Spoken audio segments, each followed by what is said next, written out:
And welcome back to the Recovered Life Show. We're talking about first dates in recovery. I have recovery coach and Recovered Life contributor Jessica Dueñas on the line. How you doing, Jessica? Good. How are you, Damon? Great. It's always good to see you. You always put a smile on my face. You always have great things to talk about. You know, this topic, first dates in early recovery. Oh man, talk about a stressful time. I know you went through it. You coach people who are going through it. What's this all about, Jessica? Like, what was your experience like, and how can you help others in this pursuit? Yeah. So my experience when I decided that I was ready to start dating and pursuing a relationship, I was faced with the question that everyone asks themselves. When do I disclose, or do I disclose if I'm in recovery? And I remember there was one time that I disclosed to someone that I was, but I did it lacking confidence. And I was like, is it okay that I don't drink? Right. And I completely came off as honestly a weakling. Right. And it did turn this person off. And they were like, oh, actually, my mom had a drinking problem and I'd rather not deal with it. And so he ended up just cutting off communication with me.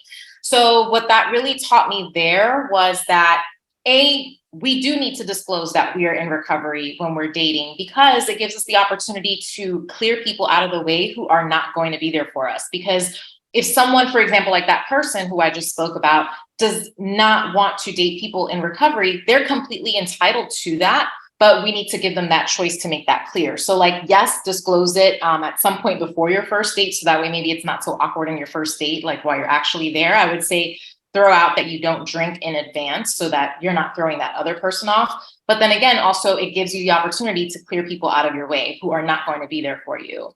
And then the other thing that I learned from that experience and just from dating in general is just that when you share confidently that you're in recovery, you're showing that person that your journey is an asset and it's not a liability. But if you lack confidence when you're saying that, then yeah, that person might lack confidence in you and might wonder like, whoa, is this person going to relapse if I start dating them? And then what? Yeah. How many people have we known that I know through 12-step groups and just friends that have been sober, they've decided to go onto the dating scene and they weren't ready. Like you were talking about not being ready. And it didn't work out well. And in some of the people I knew, they relapsed because it brought up all these emotions, Jessica, that they weren't really ready for. What is your checklist with people to make sure that they're ready, right? To make sure that they're not going to go out on that first date and be so overwhelmed that it's going to lead to a first drink or a drug. Yeah, I mean, my basic checklist is, are you comfortable telling that person that you are in recovery and making it seem like it's a good thing that you're in recovery? Because if you can't confidently tell another person like what you're doing, then how are you going to be able to stand up for yourself when you start to struggle? Yeah, absolutely. So let's talk about the whole idea of picking people, whether they are sober or not. I know a lot of people will choose not to go out with somebody who drinks, or they're checking out. Actually, I mean, I've even had friends who have gone online to Instagram and TikTok to see if the person is a drinker before.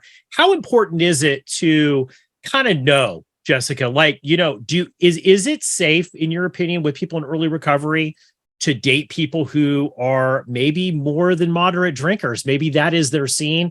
They are out drinking. What do you tell people who ask you that? I would say that if you're in early recovery, so you are still shaky on your own foundation, you know the answer to that already. I think all of us know deep down inside, like what is good for us and what isn't good for us. And I can tell you, no, that's not safe. Don't go out on that date. And you can follow my advice, or you can have experience, be a really rough teacher and go ahead and do it. So it's all up to the person how they want to learn that lesson. They can either take it from someone who has dated in early recovery and has lost a partner who relapsed, or they can just find out for themselves. But I personally don't recommend dating in very early recovery, and especially not dating someone who's a heavy drinker or heavy other substance user in early recovery, just because we're not really strong yet. We hear all these people too talking about forget about the sober dating scene. But we hear about all these people talking about going out on first dates and trauma dumping on people, just telling people every little bit of their life, right? And the other person's like, whoa, too much. Do you think you have to be careful about that, about how much you tell people? I mean, I know like in the workforce, like I tell people sometimes, Jessica, it's like, hey, it's not their business whether you're sober or not.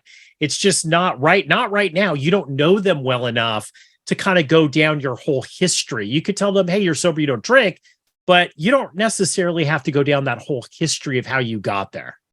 Yeah, and I agree. You don't need to go down your whole history of how you got there. But if you're recovering from an addiction, I'm not just saying like, oh, I thought I had a little bit of trouble with alcohol and so I don't drink anymore. I'm talking about addiction, alcoholism. If you know that was you, the other person should at least know if that is a genuine issue or that was an issue with you so that they can decide if they want to stay or not stay.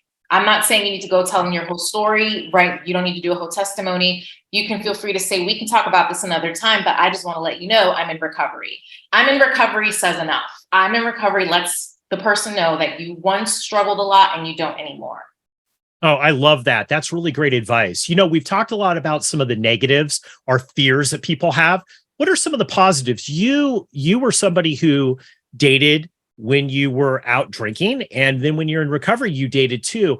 What's the difference for you? What was the big difference? What are some of the positives of dating sober or picking who you're going to date sober? Yeah, I mean, I feel like the biggest benefit of dating sober is that hyper awareness of the fact that there's 8 billion people on this planet. So I understand that I don't need to settle for you if we are not a good fit and I can move on to another person. When I was drinking, I felt so low about myself that I was welcoming all sorts of people into my life that really had no business being there because I didn't think that I was worthy of anything better.